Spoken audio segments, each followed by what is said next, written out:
Hello guys, দেখো কোথায় এসেছি।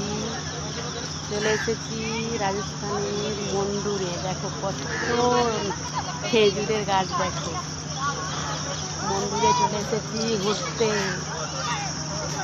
দেখো কত সুন্দর চারিদিকটা। দেখো কত সুন্দর ঘুরি ঘুরি।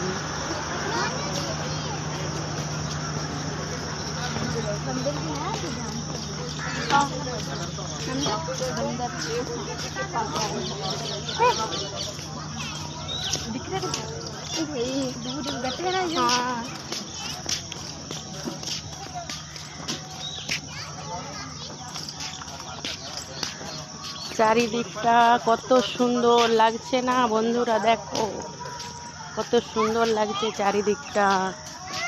গরমের দিনে ঘরে তো বসে ভালো লাগে না, তাই একটু চলে আসলাম ঘুরতে। মন্ডুরে চলে আসলাম দেখো একটু ঘোরাফেরা করতে।